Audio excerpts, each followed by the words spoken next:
Bismillahirrahmanirrahim. Assalamualaikum warahmatullahi wabarakatuh.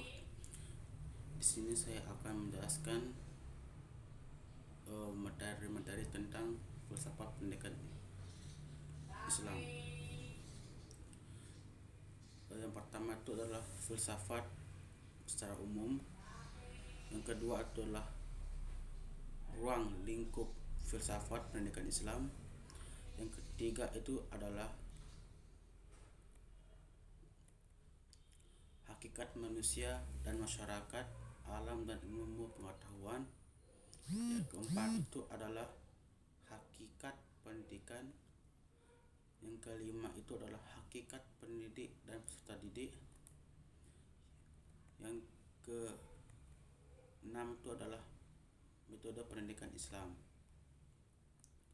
Yang ketujuh itu adalah hakikat kurikulum. Yang kedelapan itu adalah evaluasi pendidikan secara kearifan. Yang terakhir itu adalah konsep pendidikan Islam menurut Al-Ghazali dan Ibnu Khaldun. Baiklah, saya akan memulai yang pertama itu yaitu tentang filsafat secara umum. Yang pertama itu adalah filsafat. Pengertian filsafat. Filsafat berarti dari bahasa Yunani yaitu tentang filosofi, yaitu terdiri dari kata philos yang berarti cinta atau sahabat, dan kata sophia yang berasal dari kata berarti kebijaksanaan. Kearifan atau pengetahuan dari filosofia berarti cinta pada kebijaksanaan atau cinta pada kebenaran. Yang kedua itu adalah sejarah filsafat. Sejarah filsafat adalah itu terdiri dari periode tertentu, yaitu individu atau aliran tertentu. Bidang ini masih berkaitan dengan ketidaksamaan dengan filsafat atau sejarahnya. Aspek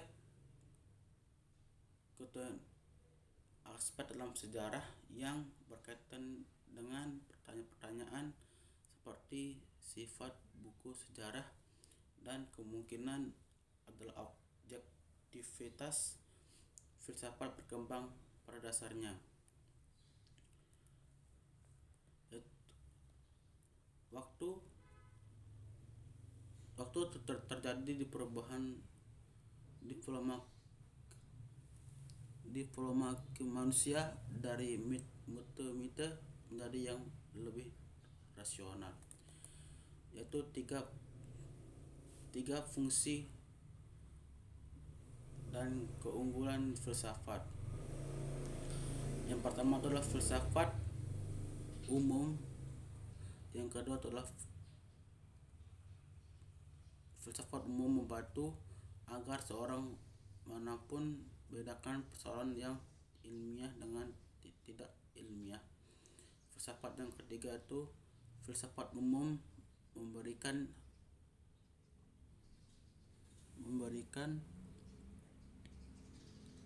asas histori filosofi bagi setiap kajian disiplin ilmu yang diketahui.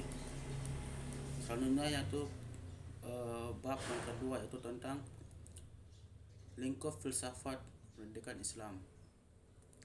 Yang pertama itu adalah pengertian dan ruang lingkup filsafat pendidikan Islam. Filsafat pendidikan Islam merupakan suatu kajian filosofi mengenai berbagai masalah yang terdapat dalam kegiatan pendidikan yang didasarkan pada Al-Quran dan hadis sebagai sumber primer, dan mendapatkan para ahlinya khususnya para filosofilisme sebagai sumber sekunder. Adapun ruang lingkup filsafat pendidikan Islam yaitu filsafat pendidikan Islam merupakan pengetahuan yang memperbincangkan masalah terhadap Islam. Masalah pendidikan Islam tidak dibatasi oleh ideologi permasalahan dalam pendidikan berkaitan dengan hal-hal lembaga-lembaga pendidikan. Yang kedua itu adalah tujuan pendidikan Islam, yaitu tentang mendekatkannya bahwa kepada penciptanya, bisa lebih bertanggung jawab terhadap kewajibannya. Yaitu yang pertama tuh tentang adapun fungsi filsafat, yaitu Islam yang sebagai pegangan pembelajaran untuk generasi yang berkepribadian muslim. Yang kedua itu adalah metode filsafat pendidikan Islam. Ada bagaimana cara metode pendidikan Islam, yakni bermetode dan bermetode kisah, metode nasihat, metode pembiasaan, metode ceramah atau khutbah, metode berdiskusi, dan metode tanya jawab. Yang ketiga itu adalah hubungan filsafat. Antara filsafat dan teori pendidikan itu memiliki hubungan yang erat. Hubungannya kayak dapat dibedakan, tidak dapat dipisahkan. Hubungan keduanya semakin erat. Yang keempat itu adalah teori filsafat pendidikan Islam. Filsafat pendidikan Islam adalah konsep berpikir tentang pendidikan yang bersumber atau berlandaskan ajaran Islam tentang maupun manusia untuk dapat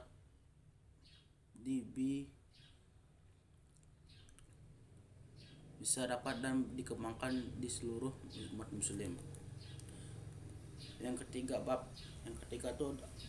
itu adalah hakikat manusia dalam masyarakat alam dan ilmu pengetahuan.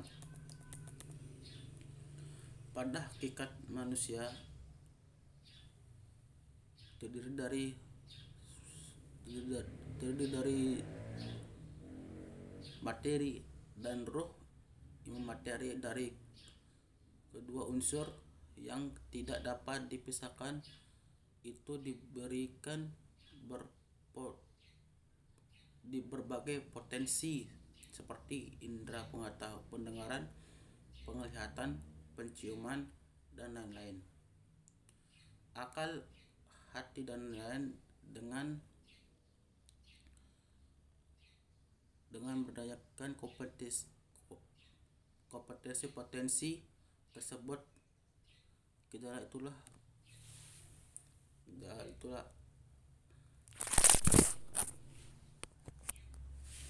manusia dikatakan sebagai baik makhluk ciptaannya. Hakikat dan ilmu pengetahuan alam semesta adalah ciptaan Allah Subhanahu wa taala yang diperuntukkan kepada manusia, yang kemudian dimana sebagai khalifah untuk menjaga dan memelihara semestinya ini. Yang selanjutnya itu yang keempat, yaitu tentang hakikat pendidikan.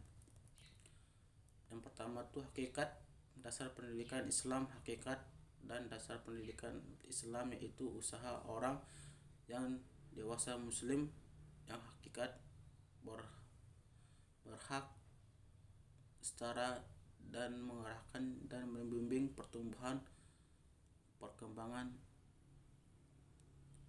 dengan fitrah atau kemampuan dasar.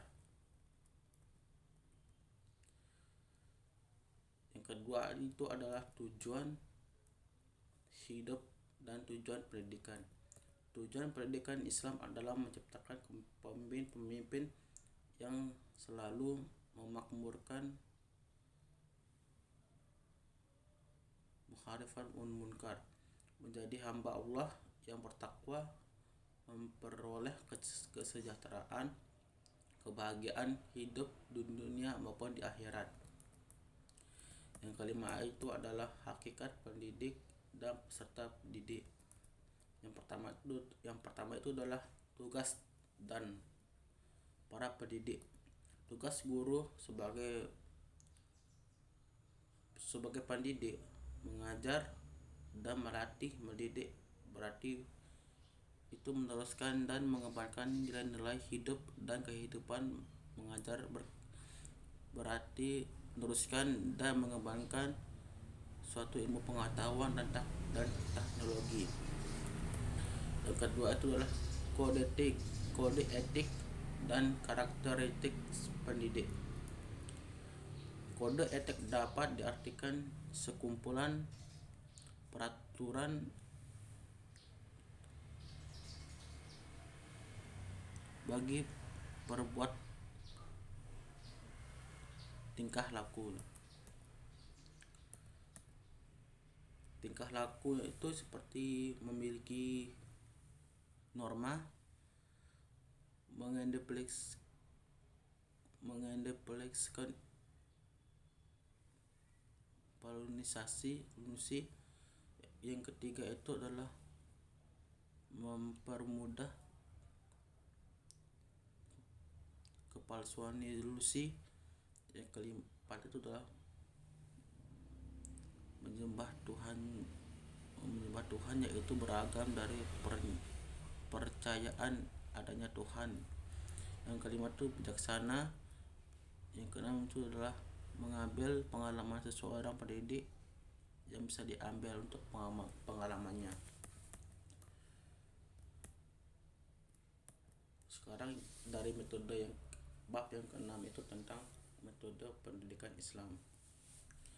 Hakikat dasar dan prinsip metode. Metode merupakan suatu jalan atau cara akan dilakukan ketutupan yang akan dilalui oleh persetujuan yang akan dihendaki. Adapun prinsip-prinsip Islam yaitu yang pertama itu adalah tentang selalu mengaku kepada Al-Quran dan hadis. Yang kedua itu adalah selalu mengaku kepada dunia dan akhirat. Yang ketiga itu adalah bersifat teoritis dan praktis. Yang keempat itu adalah sesuai dengan potensi yang dimiliki manusia. Yang kelima itu adalah berorientasi pada hablum minallah wa hablum minannas. Yang ketujuh adalah sekarang yaitu bab ketujuh, yaitu tentang hakikat kurikulum. Hakikat kurikulum adalah sebuah lembaga untuk memberi citra dan aturan sekolah untuk mewujudkan cita-cita dan tujuan yang telah dirancang. Selanjutnya itu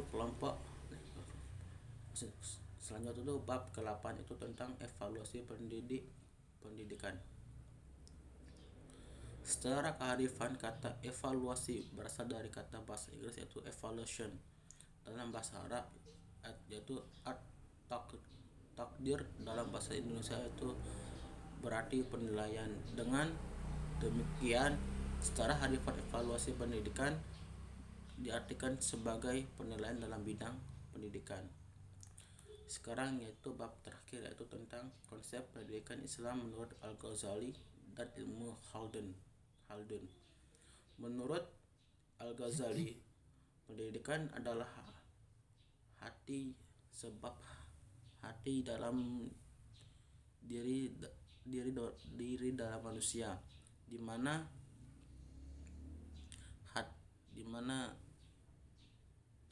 hati manusia itu terletak pada unsur-unsur yang ada pada fisiknya, melainkan beda-beda pada hatinya, dan memandang manusia bersifat teoritis, sehingga konsep pendidikannya. Sedangkan konsep pendidikan menurut Ibnu Khaldun yaitu penerang atau ilmu pengetahuan dan keterampilan berbagai aspeknya. Karenanya itu